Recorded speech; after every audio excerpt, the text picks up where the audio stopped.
Hey everyone, if you use Twitter, you've probably seen a shit ton of AI art, because that's what most people dump it on, and pretend that they're really talented at giving an AI a prompt and treating the result as their own art. So a lot of people are focusing on how far AI can go, and at what point it will just replace people's job.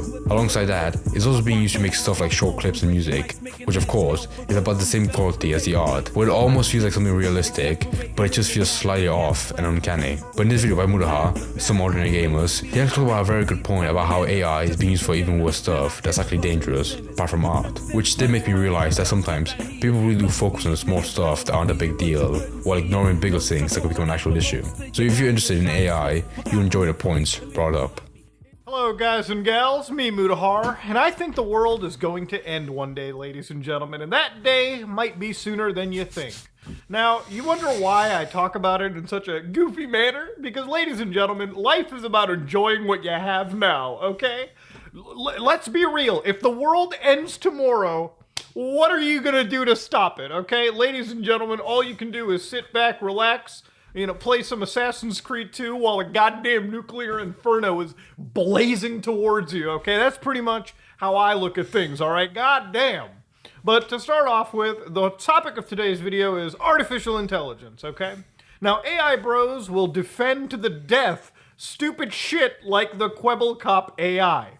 Now, of course, ladies and gentlemen, for those of you who don't know Kwebbelkop AI, this is a reaction channel that doesn't even actually react in a human perspective. Basically, Kwebbelkop is trained an artificial intelligence model. I love his face so much, how it has no life, and calls it a day. Now, of course, if you look into the comment sections, you can see that it's absolutely beloved by the community, such as the top comment being only fatherless people will like watching it. Okay, yeah, he was joking. Damn! But of course, that's pretty much all it comes down to, ladies and gentlemen, but I'm gonna leave it where it's at. We've talked about Kwebbelkop AI, and yeah, artificial intelligence is kind of the meme right now, but it's never gonna take away from human content like games that I purchased recently, Number 13, where there's an actual human being who talks about how they picked up X-Men Legends on the GameCube.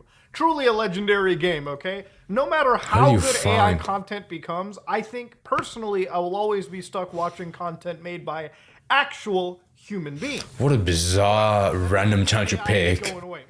You'd have picked like a nice big channel like this, like it's someone else, but no, this random small guy. World, I'm Anna Indiana, and I'm an AI singer-songwriter. Here's my first I just realized song. now, this picture, they fucked up the right side of her jaw. It's completely like uneven. I thought AI was perfect. Betrayed by this town.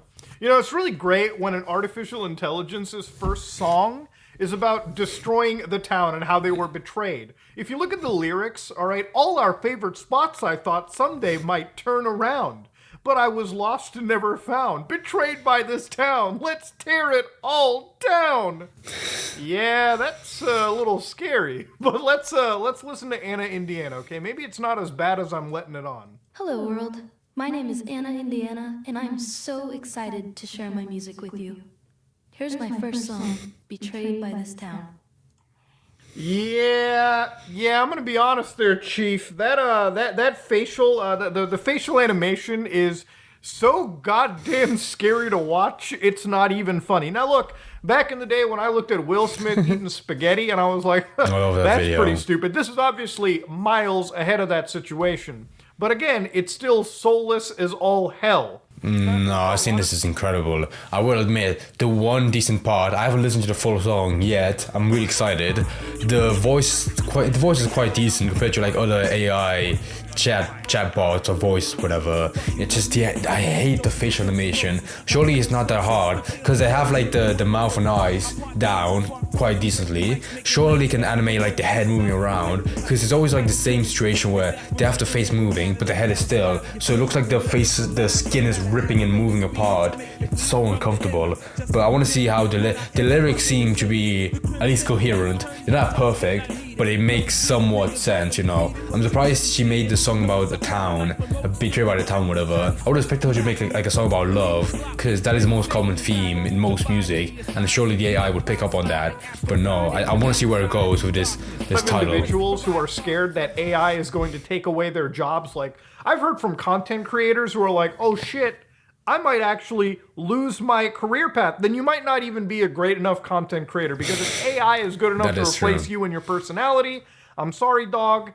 It's just a bad situation all around. But when it comes to artists and when it comes to, songwriters, I think for them, the fact that AI is, in my opinion, at least the only ethical way to use it is maybe like a tool to draw ideas from, and then generally do it yourself by your own hand. I think that's probably the most ethical way to do it. Artificial intelligence is trained for the most part on other people's information anyway, so there's a huge debate around copyright and whatsoever.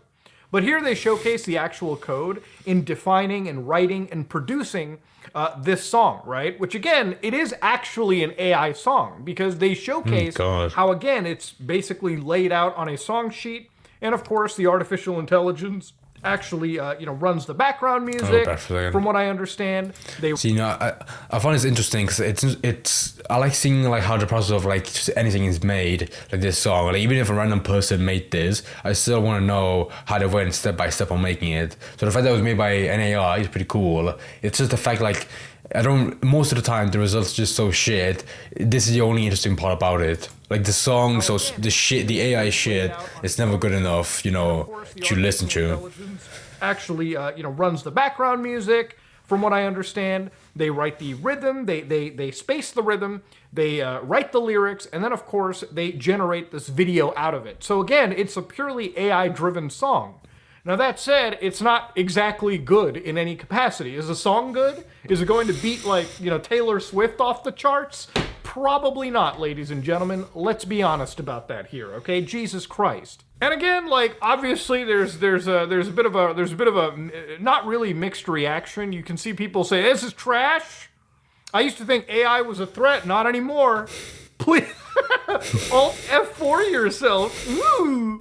Why is your AI There's no way it was that bad that you censor the F4 part. Good answer right there. I mean, why is it? So again, I looked more into Anna Indiana, and it's not like they're blowing up anywhere. Like they had a link tree which immediately elicits. I almost thought this AI would have an OnlyFans. I almost thought I was about to see AI porn for the first time. Like an AI influencer already dropping a red hot tape. Dude, I would definitely jack off you, Anna Indiana. Exactly. Oh my god, I just realized now, I am so thick-headed. Anna Indiana, AI, it's her initials. Fuck whoever came up with that joke. So shitty. YouTube channel, as we've seen, is currently at 113 subscribers. But again, it's not about the size of these channels, it's about the volume of what you're about to see.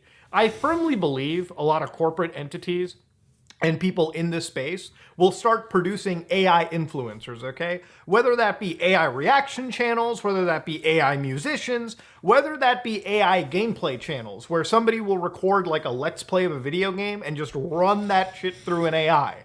Literally, you're about to take the concept of DSP Gaming's boring videos and somehow turn that shit into artificial intelligence. The only way that could work if some Japanese company made an anime AI, because weebs would just eat up anything as long as there's huge tits, so maybe it could work for that aspect. It could work because the AI, it wouldn't have to speak, it would just have to have huge tits for everyone to stare at. That's a whole separate story right over there. See, the story doesn't end at influencers. The reason why I said it's the end of the world is I wanted to show you in the beginning how AI was improving, right? Look at what we saw 1 year ago, right? We were starting Midjourney less than 2 years ago. And now we're sitting at a point where AI is producing videos, background music, lyrics, and combining all of it and uploading it to the internet. We're reaching a point where cohesion is a thing. And that's before we're reaching the era of AI sentience. So recently in the news, if you haven't been realizing and catching up on things, you've probably realized that the Pentagon is currently pushing forward into lethal autonomy, okay? So we are now moving into a world where artificial intelligence is going to be working on autonomous vehicles, and they want to work on this by 2026. So right here it says, the Pentagon is intent on fielding multiple thousands of relatively inexpensive, expendable AI-enabled autonomous vehicles by 2026 to keep pace with China, which is basically their largest competitor geopolitically in the world. The ambitious initiative, dubbed Replicator, seeks to galvanize progress in the too slow shift of US military innovation to leverage platforms that are small, smart, cheap, and many. While its funding is uncertain and details vague, Replicator is expected to accelerate hard decisions on what AI tech is mature and trustworthy enough to deploy, including on weaponized systems. So we have a word for that, ladies and gentlemen. It's called Skynet. If you remember Skynet from the Terminator games, this was basically an advanced neural network that eventually gained self-awareness. And as soon as it did, human beings decided to stop it. But then what happened was Skynet basically launched a nuclear attack against humanity known as Judgment Day. Now, James Cameron came up... That is how funny, but that is very like tinfoil hat theory field. In today's era, we're basically forced to replicate it because, as you all know, there's basically the military-industrial complex, which is in a forever arms race, okay? If any other country comes up with some cool weapon, I bet you in the United States, they've come up with it 10 years ahead of what any other country has. But AI is new and it's burgeoning. And as many as like tech companies want to say, let's put a stop for a year, if there's one industry that never puts a stop to progress, it's the military complex, okay? They will find the most efficient ways to kill human beings, all right, year over year. That's just how this business works. So again, there's a literal dispute among scientists, industry experts, and Pentagon officials that the US will, within the next few years, have fully autonomous lethal weapons. And though officials insist humans will always be in control, experts say advances in data processing speeds and machine-to-machine communications will inevitably relegate people to supervisory roles. I'm sorry, for this entire video, I've just had that one video in loop of that one robot being pushed over so as to get back up, so I can learn standing up.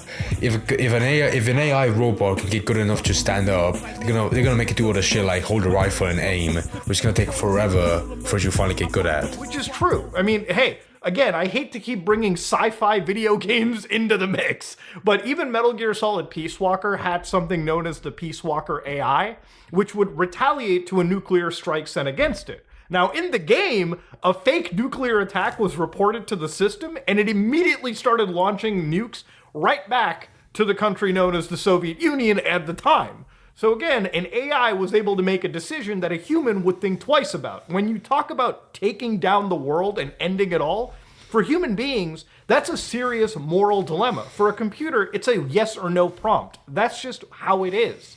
Now, of course, do I think that the nuclear weapons program is being handed to artificial intelligence anytime soon? I would pray to the Lord not, okay? But again, the more autonomous systems become, eventually you're going to have artificial intelligence, basically running in parallel with human beings in the government, in the military even. And again, I think that is a very interesting idea, but he's looking into like 50, maybe even a century into the future of AI being so trusted that it can be like allowed to make these kind of decisions. I can see like maybe it's scary on the one side of it being smart enough to make its own decisions and retaliate, but I still think right now in 10 years, the best we're gonna get is some robot that can stand up and aim a rifle, and that's not gonna be so common that it's gonna be deployed in armies. It's still gonna be like a one example of like the military showing off its prowess, which is gonna be kind of cool, but it won't really go far from that. So I think you should be worried about it being able to like make these kind of decisions where it can just like launch a warhead whenever it wants. It is just thinking really, really far ahead into the future. Not just the US that's doing it, it's also China. Now, if you don't know, China has actually had a big ban in graphics cards, okay? If you go to NVIDIA's Chinese website, one thing that you're not noticing in here is the RTX 4090, okay, out of the Ada Lovelace line. And that's because the United States government has banned NVIDIA's fastest gaming GPU right now because of these exact AI concerns. So to understand, right now, Chinese companies are able to buy a slowed down version of graphics card from NVIDIA specifically, like the H800 or the A800, that have specific restrictions by slowing the on-device connection speeds. So the reason why these bans are happening is to prevent Chinese access to advanced semiconductors that could fuel breakthroughs in artificial intelligence, especially with military use. So again, ladies and gentlemen, they did not want to hurt Chinese economic growth.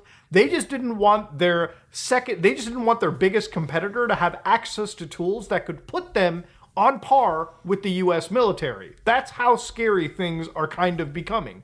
When we're banning graphics card, it's not a matter of like, let's just prevent Chinese gamers from playing. This is literally the US government wanting to keep their military at a number one power.